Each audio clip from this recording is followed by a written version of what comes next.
Alam mo kung ano ang pinakamalupit na diskarte para mapaibig ang isang babae? Yung hindi mo kailangang habulin. Yung ikaw mismo ang hinahabol kahit wala kang ginagawa. Yung presensya mo pa lang, parang may magnet. Hindi mo siya nililigawan pero siya yung laging curious kung sino ka talaga. Bago natin simulan, nais kong magpasalamat sa mga loyal kong subscribers sa patuloy na pagsuporta sa aking channel. Kayo ang inspirasyon ko sa paggawa ng mga bagong content. Kung bago ka sa channel ko, comment mo na kung taga saan ka. Sa panahon ngayon, karamihan ng lalaki, kapag gusto nila ang babae, automatic. Effort agad. Chat buong araw, reply agad kahit 1 second pa lang.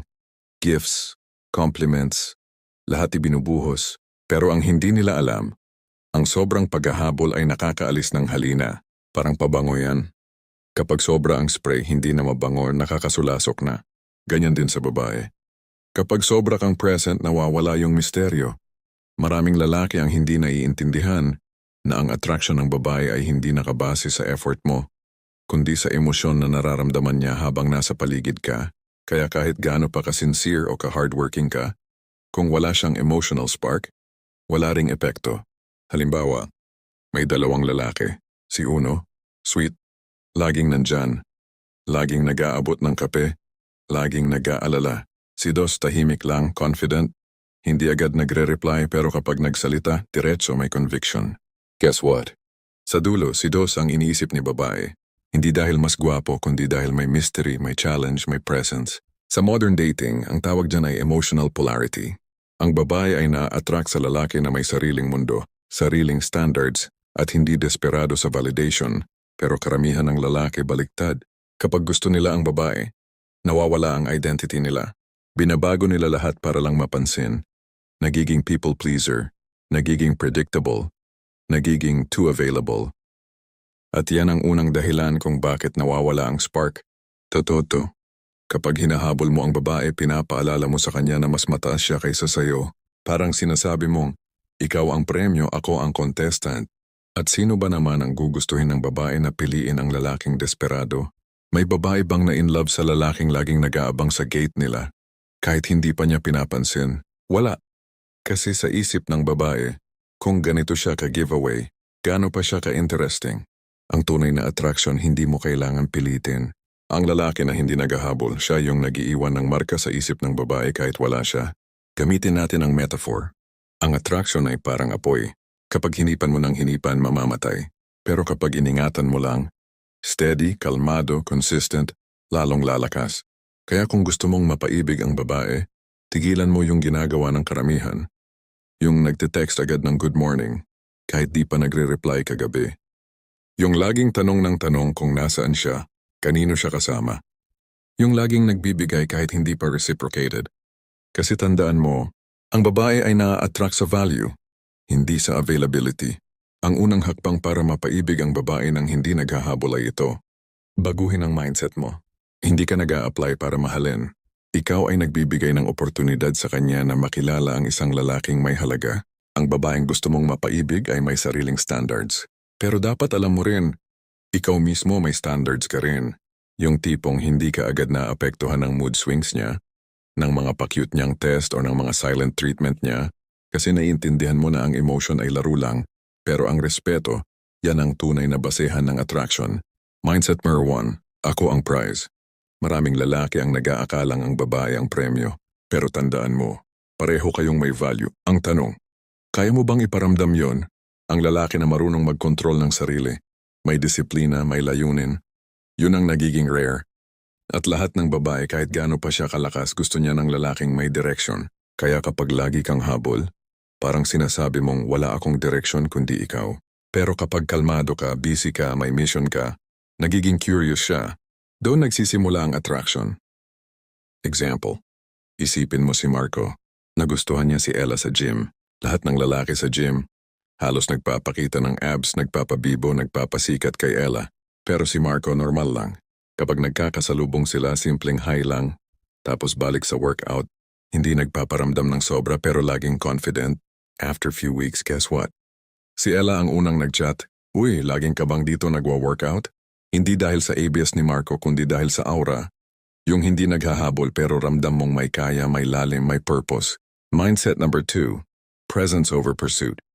Ang tunay na karisma ng lalaki ay hindi sa dami ng salita or effort. Nasa presence mo yan. Kung paano ka maglakad, kung paano ka tumingin, kung paano ka manahimik. Ang mga babae ay hypersensitive sa energy. Nararamdaman nila kung insecure ka o confident. Nararamdaman nila kung genuine ka o nagpapa-impress lang. Kaya kapag hinahabol mo siya, parang binababa mo ang energy mo. Pero kapag chill ka lang, parang sinasabi ng aura mo, hindi ko kailangan patunayan ang sarili ko. Kung gusto mo akong makilala, good.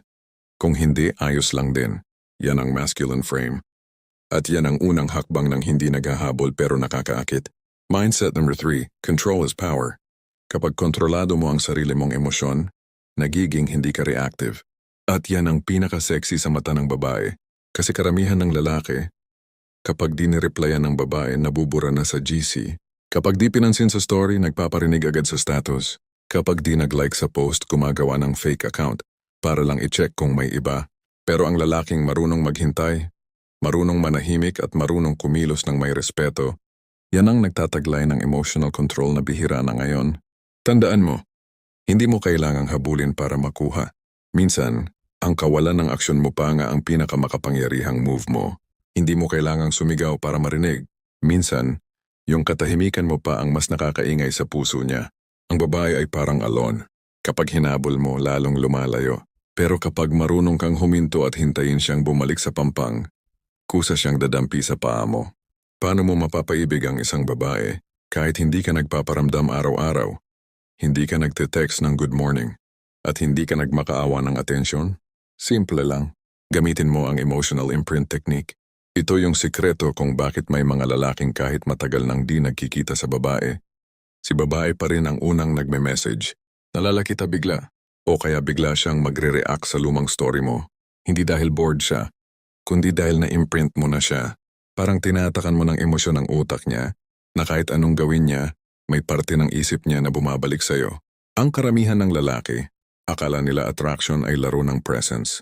Kung laging nandyan ako, mapapansin niya ako. Pero ang hindi nila alam, ang tunay na attraction ay laro ng emosyon, hindi ng presensya. Kasi isipin mo to, ilang lalaki na ang dumaan sa buhay ng isang babae na laging nandyan? Ang dami, pero ilan ang hindi niya makalimutan? Kaunti lang. At kadalasan, hindi pa nga yung gwapo, hindi mayaman, pero yung may kakaibang dating. Bakit? Kasi hindi effort ang iniwan niya, kundi emosyon. Kung paano siya napatawa, napaisip, na challenge, o minsan, kung paano siya napatahimik at napatanong, bakit parang iba siya? Ito ang reality, bro. Kapag masyado kang obvious sa gusto mo, nawawala ang mystery. At kapag nawawala ang mystery, nawawala rin ang thrill. Ang babae natural siyang curious at emotional explorer. Gusto niya ng lalaking may lalim, hindi yung parang bukas na libro. Pero karamihan ng lalaki, bago pa magsimula ang connection, ibinubuhos na lahat. Alam mo ba, crush kita simula pa nung una. Hindi na ako mapakali kapag hindi kita nakakausap. Gusto ko ikaw na sana. Akala mo romantic pero sa totoo lang, parang nagbigay ka ng pelikula na alam na agad niya ang ending. Wala nang excitement. Wala nang mystery. Wala nang spark. Ang babae, hindi siya na in love sa information, na in love siya sa emosyonal na karanasan. Kung gusto mong maiwan sa isip niya, hindi mo kailangang ipakita lahat. Kailangan mo lang ipa-experience sa kanya ang emosyon na gusto mong maalala niya. 1. Gamitin ang contrast effect. Ito yung technique kung saan ipinapakita mo sa babae na hindi ka predictable. Hindi ka robot na may fixed routine ng good morning, kan kumain ka na, kundi isa kang lalaki na may sariling rhythm. Kasi tandaan mo, ang utak ng babae ay na-activate kapag may uncertainty. Kapag di kanya mabasa, nagiging interesting ka. Kaya minsan, mas na-addict siya sa lalaking tahimik pero may timing. Yung hindi mo alam kung kailan ka magpaparamdam, pero pag ginawa mo, ramdam niya. Example, sa halip na laging chat ng chat, mas maganda minsan mag-comment ka lang ng simple pero malalim. Ang saya mong tignan kapag di ka aware. Tapos wala na. Silence. Hindi mo kailangang mag-follow up kasi doon papasok ang imagination niya. At tandaan mo, ang imagination ng babae ang pinakamalakas mong sandata. Kapag siya na ang nag-iisip tungkol sa'yo, automatic naglalabas siya ng emosyon kahit wala ka. 2. Emotional anchoring. Gumawa ka ng moment or vibe na maiuugnay niya sa'yo. Hindi kailangan grand. Minsan simpleng gesture lang. Halimbawa, Kung tuwing magkasama kayo, chill ka lang, tahimik, pero marunong makinig, ang utak niya ay maglilink ng peace at safety sa presensya mo. Kapag nakaramdam siya ng stress kahit sa ibang araw, subconsciously hahanapin niya yung vibe na yon at ikaw yung maiisip niya. Ganun gumagana ang emotional imprint. Hindi mo kailangan pilitin, kailangan mo lang maging consistent sa enerhiya na gusto mong maalala niya. Kung gusto mong maalala ka niya bilang misteryosong kalmado pero matatag, ipakita mo yon every time na magkausap kayo. Hindi sa words kundi sa tone, sa presence, sa mata. 3. The power of withdrawal. Ito yung pinaka-underrated move, ang strategic silence. Kapag nasasanay siya sa energy mo, bigla mong binabawasan. Hindi cold treatment ha, hindi yung pa-hard to get na OA, kundi yung tahimik lang na withdrawal na may dahilan. Halimbawa, biglang naging busy ka sa goals mo, o biglang nag-focus ka sa sarili mo. Walang drama, walang pa-victim. At kapag nagtanong siya, uy, parang tahimik ka lately ah. Ang sagot mo lang, medyo focused lang ako sa mga gusto kong ayusin. Tapos smile. Simple. Pero grabe ang epekto. Kasi biglang mapapaisip siya. Anong iniisip niya? Bakit parang ang composed niya kahit wala akong ginagawa? Bakit ako yung anisi ngayon? Boom. Nabaling mo na ang emosyon sa kanya at hindi mo siya hinabol. Example. Isipin mo si Jake at si Mika. Si Jake dati laging chat ng chat. Lahat ng meme pinapadala. Lahat ng post ni Mika may react. Pero nang napansin niyang unti-unting lumalayo si Mika, nagbago siya ng diskarte. Naging kalmado siya. Tuwing nag-uusap sila, mas maikli pero matalino ang sagot niya. Walang halong pa-impress. Pero may weight bawat salita. Halimbawa, Mika, busy ka ba lately? Jake, oo, may mga tinatapos ako. Pero mas productive ako kapag tahimik ka. Parang mas madali mag-focus. Tapos ngiti emoji. Simple, di ba? Pero deep. Nakakapag-trigger ng emotion, curiosity at konting tension. At yan ang tatlong sangkap ng imprint. Paglipas ng ilang araw, si Mika na mismo ang unang nag-initiate ng conversation. Hindi dahil si Jake naghahabol, kundi dahil emotionally connected na siya sa vibe ni Jake. Ang babae ay parang hangin. Hindi mo pwedeng hawakan, pero mararamdaman mo kapag dumaan. At ikaw lalaki dapat kang maging bundok, tahimik, matatag. Pero kapag tumama ang hangin sa'yo, ikaw yung naiwan sa isip niya. Kasi tandaan mo, ang presence mo ay hindi lang sa physical na anyo mo, nasa kung anong emosyon ang iniiwan mo sa kanya. Kapag kausap mo siya, ulitin mo subtly ang mga salita o ideyang sinabi niya, pero lagyan mo ng mas malalim na twist. Halimbawa, siya nakakapagod na minsan magmahal. Ikaw, hindi nakakapagod magmahal. Nakakapagod lang magbigay sa maling tao. Boom, napaisip siya. Napatahimik. At sa isip niya, bakit parang ang lalim niya? Yan ang tinatawag na emotional echo. Hindi mo kailangang mahaba ang usapan, basta may impact, may iniwang tanong, may resonance. At yung resonance na yon, iyon ang echo ng emosyon mo na patuloy niyang maririnig kahit wala ka na. Hindi mo kailangang habulin ang babaeng para sa'yo. Ang kailangan mo lang, maging lalaking hindi madaling makalimutan. Paano mo mapapa-attach ang isang babae sa'yo? Yung tipong kahit wala kang ginagawa, ikaw pa rin ang gusto niyang kausap, ikaw pa rin ang hinahanap niya, at ikaw pa rin ang una niyang naiisip bago matulog. Ito na ang susunod na level ng diskarte, ang emotional mirror bond technique. Ito ang sikreto ng mga lalaking hindi kailanman nauubusan ng babae. Hindi dahil pogi sila o mayaman, kundi dahil marunong silang mag-connect sa emosyon, hindi sa atensyon. Karamihan ng lalaki gusto agad mapalapit sa puso ng babae.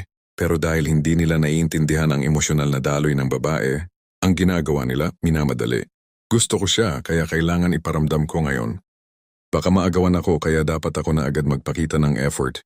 Baka mawala siya, kaya dapat ako na agad maghabol. Pero ang hindi nila alam, ang totoong attraction ay hindi ginigisa sa apoy. Dahan-dahang niluluto. Kapag minadali mo, nasusunog. Kapag hinay-hinay ka, naamoy niya, tinatakam siya, at kusa siyang lalapit sa init mo. Ang emotional bond ay hindi mo pwedeng bilhin o pilitin. Kailangan mo itong itanim. At kapag natutunan mong itanim ito sa tamang paraan, kahit hindi ka humabol, siya na mismo ang didikit kusang-kusa. Ang dahilan kung bakit maraming lalaki ang hindi pinapahalagahan ay kasi hindi sila marunong magpakita ng lalim. Puro panlabas, pogi shots, pa-cute stories, generic compliments. Pero wala silang emotional mirror moment. Yung mga sandali na parang kilala mo siya, kahit hindi mo pa siya tanungin. Yung kapag nagsalita ka, Ramdam niyang naiintindihan mo kung anong nararamdaman niya. At doon nagsisimula ang attachment. Kapag na-feel ng babae na nakikita mo siya ng buo, hindi lang yung maganda sa kanya kundi pati yung mga takot niya, insecurities, at mga pangarap na tinatago niya. Doon ka nagiging rare sa paningin niya kasi karamihan ng lalaki gusto lang ang babae dahil maganda siya. Pero yung lalaking marunong makakita ng kaluluwa sa likod ng ganda, siya yung hindi makakalimutan. Ang technique na to ay simple pero malalim. 3 hakbang lang. 1. Emotional mirroring. 2. Emotional reflection. 3. Subtle vulnerability. 1. Emotional mirroring. Hindi ito simpleng copy-paste ng ugali niya. Ito ay ang kakayahan mong i-reflect pabalik ang emosyon na pinapakita niya nang hindi mo sinasabi ng diretso. Halimbawa, kung malungkot siya at nagkukwento, huwag mong sabihing huwag ka nang malungkot. Sabihin mo, alam mo nakikita ko kung gaano mo pinipilit maging okay kahit pagod ka na. Boom! Nakaramdam siya ng validation at understanding sa iisang sentence. Ang mga babae ay hindi basta nag-open up, pero kapag na-mirror mo ng tama ang emosyon niya, unti-unti niyang ibababa ang walls niya. At pag nangyari yon, nagiging emotionally bonded na siya sa'yo. Kahit hindi mo siya niligawan. 2. Emotional reflection. Kapag nagkukwento siya, huwag mo agad sabihing ako rin. Gamitin mo ang reflective connection. Ipakita mong nauunawaan mo ang pinanggagalingan niya, hindi lang yung kwento. Example. Siya. Nakakapagod na minsan magmahal ng paulit-ulit tapos pare-pareho lang ang ending. Ikaw. Kaya minsan mas gusto mo na lang maging tahimik, no? Kasi mas okay nang walang kasamang sakit kaysa paulit-ulit na pareho lang. Yan ang mirror bond moment. Hindi ka nagpapanggap na nagmamagaling, pero binubuksan mo ang espasyo para mag-connect ang emosyon ninyo. Ang epekto, ramdam niya na may lalaking kayang makinig. Hindi lang para sumagot, kundi para umintindi. 3. Subtle vulnerability. Ito yung pinakamakapangyarihang move. Hindi ito pagiging mahina. Ito ay pagiging totoo. Minsan, para maramdaman niyang safe siya sa'yo, kailangan mong ipakita na marunong ka ring maging tao. Hindi kailangang sobrang open, pero konting authentic moment lang sapat na. Halimbawa, alam mo, minsan iniisip ko rin kung bakit kailangan nating magpakatatag palagi.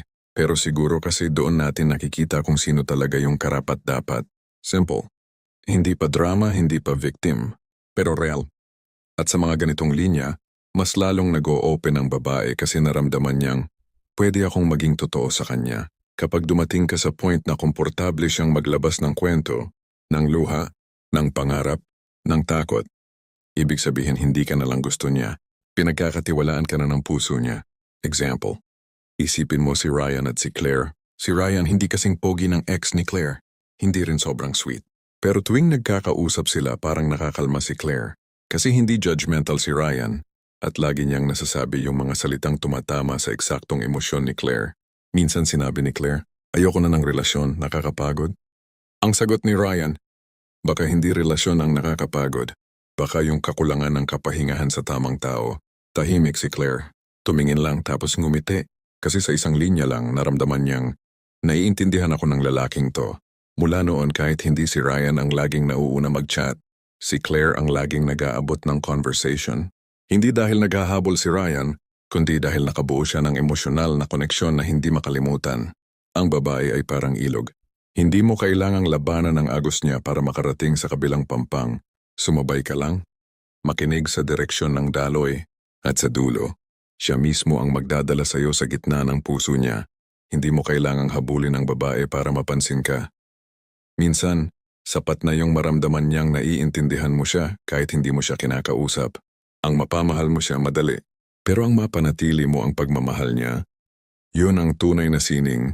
Maraming lalaki ang kayang magpa-fall sa umpisa, pero kakaunti lang ang marunong paano manatiling nasa isip at puso ng babae.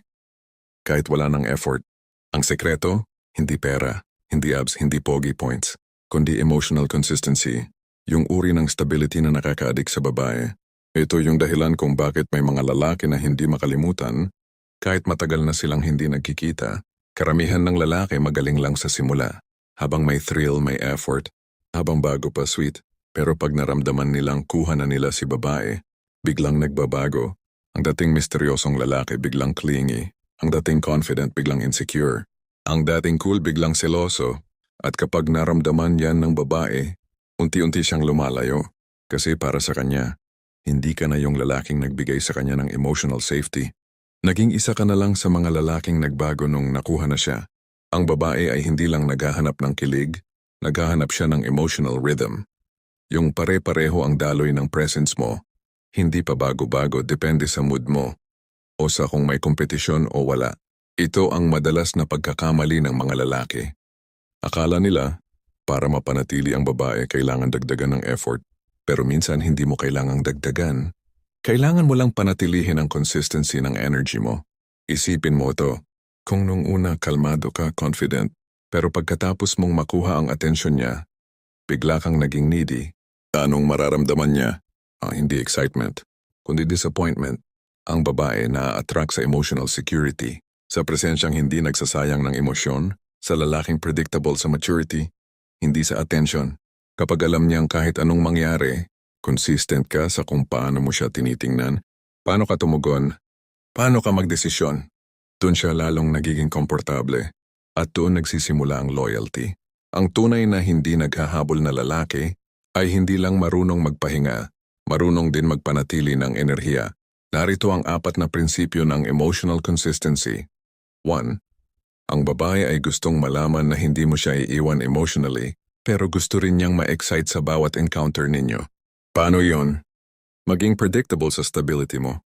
Yung hindi ka biglang mainit, biglang malamig, pero maging unpredictable sa experience mo. Example, huwag araw-araw good morning, pero paminsan-minsan, hoy naisip lang kita habang nasa traffic. Nakakatawa kasi may nadaanan akong coffee shop na parang ikaw, aesthetic pero tahimik. Boom, consistent sa vibe mo pero may twist. Ang utak ng babae ay na-activate sa ganitong klaseng consistency. Safe pero hindi boring. 2. Kapag may tampuhan, huwag agad magpaliwanag o maghabol. Ang lalaking marunong maghintay bago sumagot, yun ang mas nakakapagpakalma sa babae. Example, siya okay lang, wag mo na akong isipin. Average guy, anong ibig mong sabihin, galit ka ba, may nagawa ba ako? Emotionally consistent guy, okay, pero kung gusto mong kausap mamaya, nandito lang ako. Ang una naghahabol, ang pangalawa steady, at sa dulo babalik siya. Kasi gusto niyang makipag-usap sa lalaking hindi siya ginulo, pero laging nandyan kapag kailangan. 3. Ang babae ay emosyonal na nilalang. Minsan masaya, minsan hindi mo maintindihan. Pero ang lalaki na tunay na kaakit-akit ay hindi nakikisabay sa emosyon niya. Siya ang haliging sinasandalan. Kapag siya ay nagiging alon, ikaw dapat yung bato, tahimik, matatag, hindi natatangay pero naroon palagi. Kasi kapag naramdaman niyang kaya mong saluhin ang emosyon niya, hindi dahil perfect ka kundi dahil emotionally grounded ka, doon siya lalong nagtiwala. At sa babae ang tiwala, yan ang susi ng pagmamahal, fodder. Ito ang pinaka-importanting secret weapon ng lalaki. Kahit gaano ka pa ka-consistent, kung wala kang purpose, mawawala rin ang spark. Kasi ang babae ay na-attract sa movement. Gusto niyang makita na may direksyon ka. Kaya kung gusto mong manatili ang attraction, huwag mong gawing sentro ng mundo mo ang babae. Gawing part siya ng mundo mong puno ng misyon. Kapag busy ka sa goals mo, pero consistent ka pa rin magparamdam ng respeto, nagiging rare combination ka. Grounded at driven. At yun ang hindi mapapalitan ng kahit sinong lalaki. Example, si Luis hindi madaldal, pero bawat interaction nila ni Rina pareho lagi. Calm, respectful, confident. Kapag may tampuhan, hindi nagpupush. Kapag masaya si Rina, nakikisabay pero hindi nagmamadali. At kahit magkaiba sila ng schedule, ramdam ni Rina na steady si Luis. Hindi siya pabago-bago, hindi siya pa-cute, pero consistent. Paglipas ng ilang buwan, si Rina ang unang nagtanong, bakit parang hindi kita kayang kalimutan kahit hindi